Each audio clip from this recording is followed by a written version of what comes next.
Hello, Angie with Omega Star Pup Academy. In today's video, we're going to talk about those families that have found a puppy from a trusted breeder and how we can provide transportation, getting that puppy from that breeder into your home and what those options look like for you.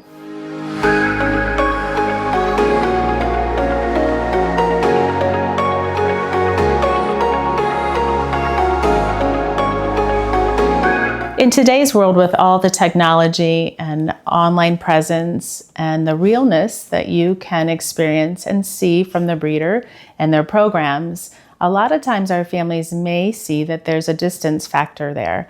And so it could be a little bit of anxiety, a little uncertainty, how they can get that puppy from that trusted breeder into their home. And sometimes it means that they're traveling across the US. And so because of that, I just want to reassure you that there are many puppies that gets transported every day and that the outcome is very, very successful. The puppy arrives healthy. And I just want to cover some of those options for you so that if you find yourself in that situation, that you can rest assured that the majority of the puppies that are transported have a great transportation process. So the purpose of today's video is really just to provide a little bit of knowledge for you and education on what those processes could look like for you. And again, you're going to want to consult with your trusted breeder on what they recommend, because every breed has some standards that they can qualify for and not qualify for. And the timing of the year is also a factor. So depending on the temperature, sometimes certain puppies and certain breeds cannot be flown. So this is really just an overview for you so that you can have a little bit of education under your belt to be able to have that conversation with your breeder. So the first option, which is most typical and most cost effective, is ground transportation. And the ground transportation has a vast amount of options within it. You can have private transportation, or your puppy could be transported with other puppies in the vehicle. And it can range even from doorside delivery to meeting at a location.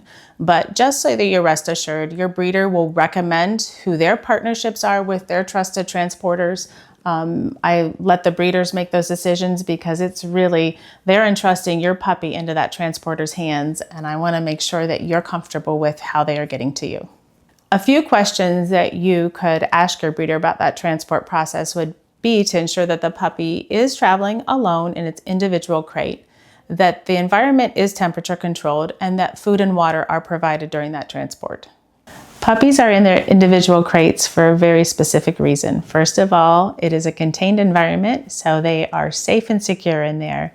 And they will eat, they will drink, and they actually will potty in that space. And many families ask me, well, why don't they stop and let them out on the way? Well, there's two reasons. One, I don't want them to ever escape that transporter's hands. And two, I want to keep them completely protected. Their transport is part of their travel time home. It is not part of their house training and their potty training efforts. It is get them from the breeder to your home. And once they are home, that's when the training starts. Air is the next option. And within air transport, we have two options. So we have the cargo option and we have the flight nanny option. The flight nanny option obviously is personalized and it comes with a more increased cost. The cargo option is a great option, actually. It gets the puppy there very efficiently. The cost side of it is great. And for some breeds, it's the best way for them to travel. So cargo seems intimidating, but some brief highlights of what it looks like. The puppy is placed in a very nice cargo crate. It is dropped off at the airport. It actually goes through the animal service division. So it's those people are trained to watch for water, to look for signs like that. Just to note that some breeds cannot travel by cargo, so you'll want to consult with your breeder on that. And another thing to note too is depending on the temperature, over 80 degrees, cargo flights can't generally happen, but your puppy would travel in a climate controlled area and oxygen controlled as well. So within the air transport and the flight nanny category, there are really two options. There is the ticketed option where your flight nanny actually purchases a ticket, so it has a placement on that plane. And the other option is some flight nannies do a standby only option. So that means that that particular plane could already be filled with their capacity for pets to travel and that they would be bumped to another flight. I much prefer the ticketed option because it's a guarantee for you. It is a white glove service. It means that puppy is not going to be in that airport 12 to 16 hours. It means they're going to leave and they're going to get to you and be in your arms very quickly. Obviously, it's a premium service, but it is another great option if your family and your budget can support that. So within the flight nanny category, the only limitation can be that some airlines have restrictions on weight, size, and age. So you're going to need to consult with your breeder and make sure that the puppy you've selected fits all of those categories before moving forward with that ticketed option. So the fourth option is either you come in and meet the breeder at their home and take that puppy home with you in your own car, or you can always fly in, and if the breeder has that option, meet you at the airport, and then you could fly your own puppy home with a ticket and a puppy ticket as well. So all of the options that we've just discussed in this video, I could recommend wholeheartedly if you're working with a trusted breeder, because the breeder is going to have your best interest and that puppy's right there at the forefront. As a breeder myself, I want to make sure that my puppy that I've loved on for 8 weeks and my family has the best experience. So something that I usually recommend out of any of these options is when that puppy reaches home, obviously give them time to settle, let them go potty, maybe feed them, water them, depending on the option, how they transport it.